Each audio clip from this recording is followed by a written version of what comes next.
Well, hello there, ladies and gentlemen. We're going to have a look at part 2 of our two-part series on the Euler method of solving differential equations. As I promised, this will be looking at some specific examination questions, okay? So part 1, if you haven't already looked at that, go back and have a look at it, because that's the theory and the nub of this approach and how you do it and what it's all about. And now we will do some specific examination questions. So let's go and have some terrific fun together. Well, question 7. Use Euler's method to find y2. Okay, y2. If dy dx is 1 over x. Given that y0 equals y1 equals 1 and h is 0.1. Oh my goodness. Now come on, we'll decipher all this code, guys.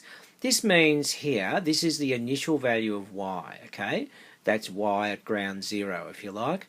And it looks like ground 0 happens when x is 1, and in that situation y is 1. So I interpret from that, guys and gals, that when x is 1 and y is 1, that is ground 0, okay? Coordinate point 1, 1. Alright? So that's alright. Now h is 0.1. Okay, our step size is 0.1. Here's our gradient function, 1 over x. That's alright, and we've got to find y2. Alright, okay, now this is a, did I mention this is a tech-free exam, this question? I just happen to know. So we can't use the calculator, we've just got to use our head. Now, if we've got to get to y2, then we've got to start at y0, then iterate to get y1, and then iterate again to get y2. Now, furthermore, if we start the whole thing rolling when x is 1, and we've got a step size of 0.1, that means we'll have to iterate from x is 1 to x is 1.1 in our first iteration, and then 1.2 will be the result of our second iteration. Alright? I'll show you as we go, and you'll really get it. Okay, so let's kick off and start here. We've got x at ground 0 is 1, y at ground 0 is 1. Now let's do our Euler thing. There's dy dx. dy dx at x equals 1 will be 1 over 1. Yes, of course, and that's 1. So that's no big deal. Now we're going to do our rise now. Remember, the rise is the run times the gradient when x is at this particular value we're considering here. So that would be 0.1 times 1, which will get us 0.1. Therefore, that's our rise. Therefore, our new value of y at the start of the next iteration would be y1, which will be the initial value here. That's 1, plus this rise here is 0.1. That gets us 1.1. Alright, that's it. Now that value there, that value of y, carries over, as I said, that's y1 now, and x has been updated by 0.1. So this is where we're starting now. At the next, that's our first guesstimated point, right? Ground 0 is 1, 1, and x1, y1 now, this would be 1.1, and we're estimating this according to Euler would be 1.1. Okay, now let's do the iteration all over again, just exactly the same way as we did this one up here. Okay, and that will then get us to x2, y2, which is what we want. We actually want just y2, don't we? Alright, so that's fine. dy dx when x is 1.1 will be 1 over 1.1, yes? Okay. Now, next step.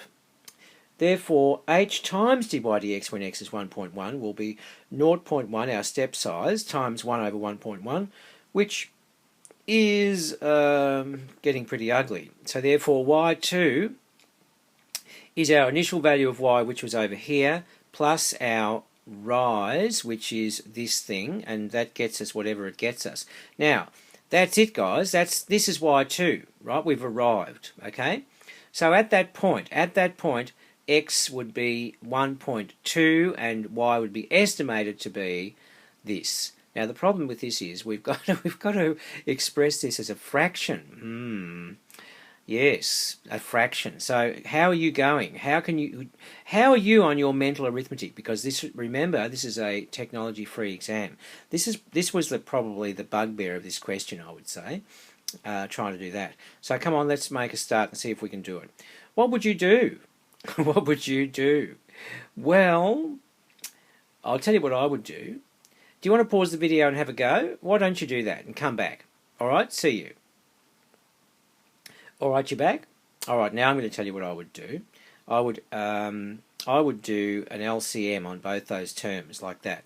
I would say that's 1.1 times 1.1 plus 0.1 all over 1.1. Now, ladies and gentlemen, what do we do with this? Do you know your 11 times tables? Because if you do, you're laughing. If you don't, we've got a spot of bother here. We've got 11 times 11, but then with 2 decimal places to worry about. Now, 11 11s are, what are they? That's it, 121. So, therefore, we have to move the decimal place 2 spots to the left to cater for the 2 decimal places, single decimal places we've got over here. Right, so that's 1.21 plus 0.1 all over 1.1. So we better add up the numerator terms here. And we get 1.31, is that right? It is, over 1.1. Now, this is very simple now. All we've got to do is move this one here, the decimal point in this term here, 2 spots to the right, move the decimal point on the denominator 2 spots to the right so that we're multiplying effectively both top and bottom by 100, right? But to get rid of all those decimals, yeah, because we just want a fraction, and a nice looking fraction at that. And that is it, isn't it? Don't think there's any cancelling there because that doesn't ring a bell. It doesn't I don't recognise any factors that go into that. It's probably a prime number.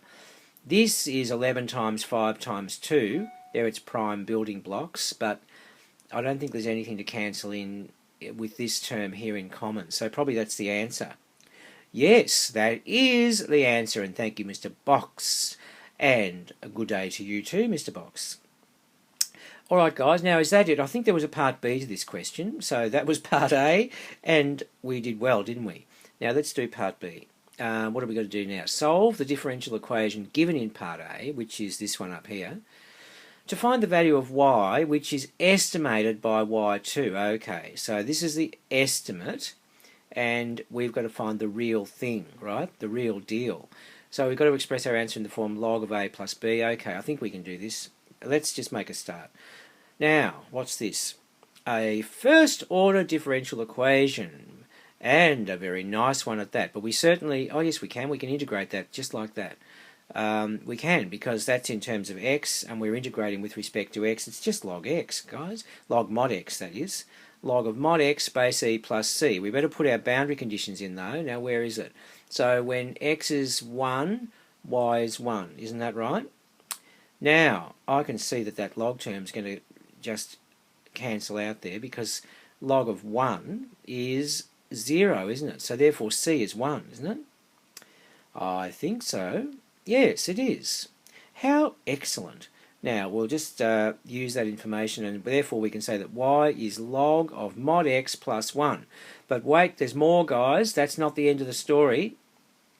That is not the end of the story. What we've got to do here is, yeah, we've solved it, but now we've got to find the value of y, which is estimated by y2.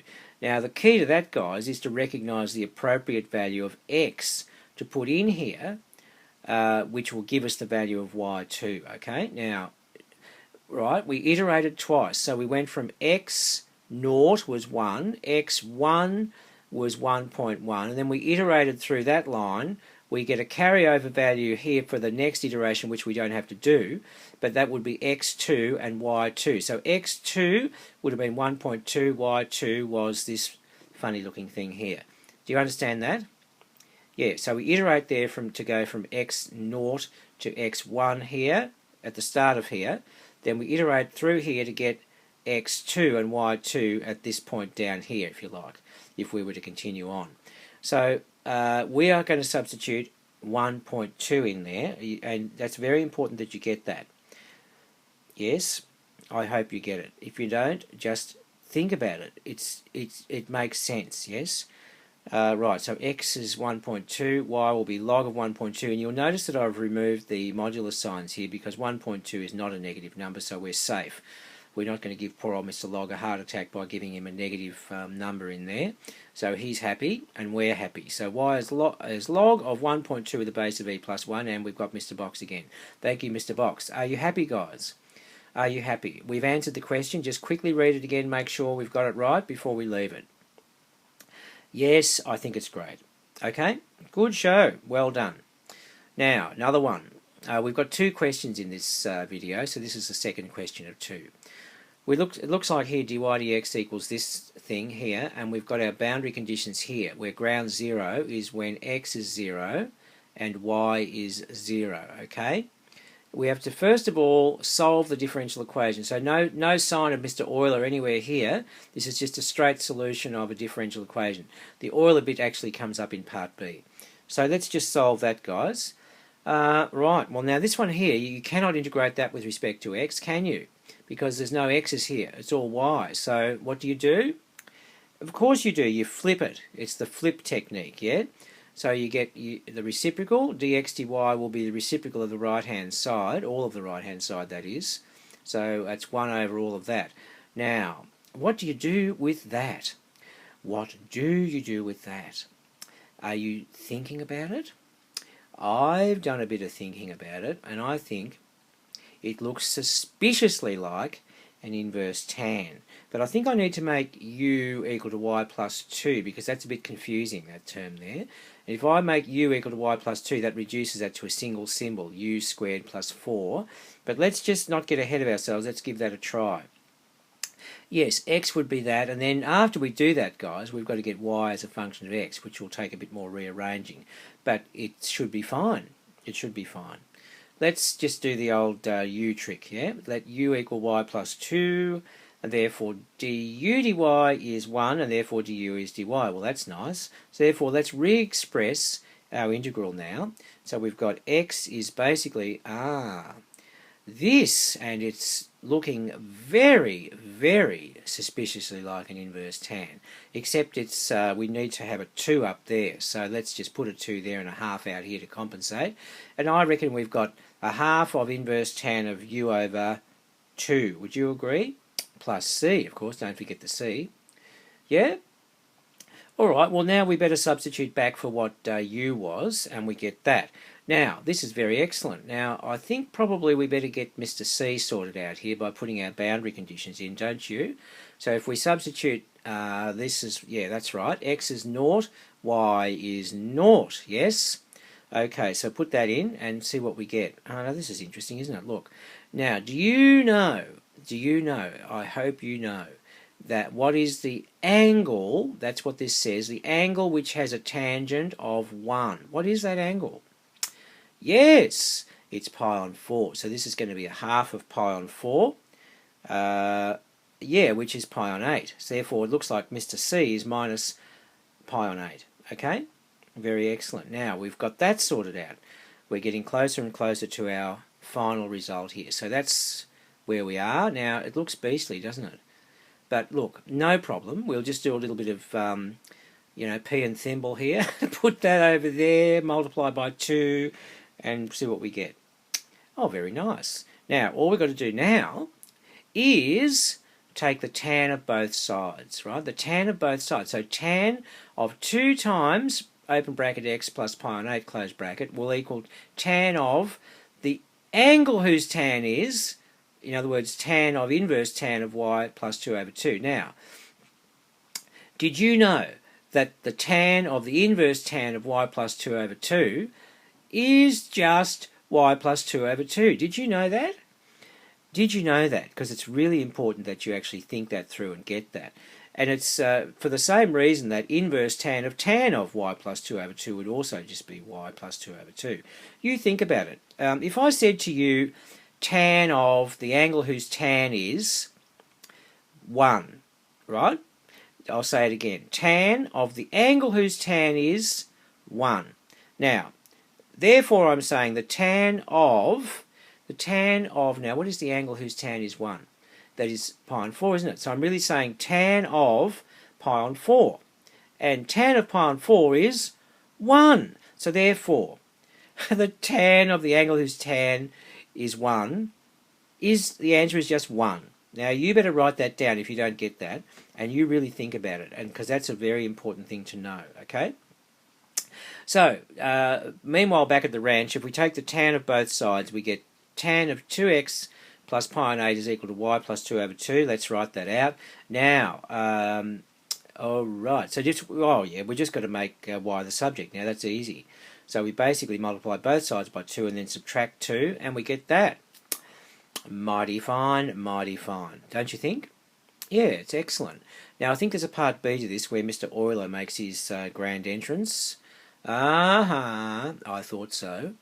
Apply Euler's method to find y1 with a step size of 0.1. Okay, this is very similar to the structure of the first question, wasn't it? Except we've got the Euler at the back of this one, haven't we, instead of at the front of it, like it was in the first question. Okay, so let's see what we're going to do with this. We know that dy dx is that thing. Yes, now let's just get our Euler hat on and think about this. We know there's our ground 0. When n was 0, in other words, ground 0, x is 0 and y is 0, yes? So let's go and see what we can find out. Looks like we've just got to do y1. Well, that's only one step. That's very nice, isn't it? Don't have to do more than one iteration. So, right, when y ground 0 equals 0, dy dx equals, yes, how did I get that? Oh, because y is 0, of course. You silly boy, Wolfman. So that gets that plus that, which gets you to 8, right? That's all right, isn't it? So therefore, h times that beastie would be, our step size is 0.1, so 0.1 times 8 is 0.8, and that's our rise, okay? That's our, I'll just say it again, that's our run times our gradient gets us our rise. So now we need to add the rise to the initial value of y, and what do we get? We'll be flying high. That's what we will be doing. And what do we get? Wait a minute. 0 plus 0.8 is 0.8. Now, guys, I think we might have done it, because that's y1, isn't it? That's y1, because we've iterated from y0. That's got to be y1. And wasn't that what they're asking? No more tricks or skullduggery from them? No. Oh, excellent job. So that's it, isn't it? That's it. y1 is 0.8. Okay, and you're a star. And huzzah. So, how did you like it? Yeah, they're typical exam questions, so get used to them. They're not impossible. If you know what you're doing, they're very straightforward, aren't they? Yes, so, alright, thanks for listening, and I will see you in the next exciting instalment, which is all about da-da-da-da, roll the drums, slope fields. They are the most interesting beasties you've ever seen in your life. So, I'll see you for that exciting adventure in the near future. So, bye for now, and have a wonderful day.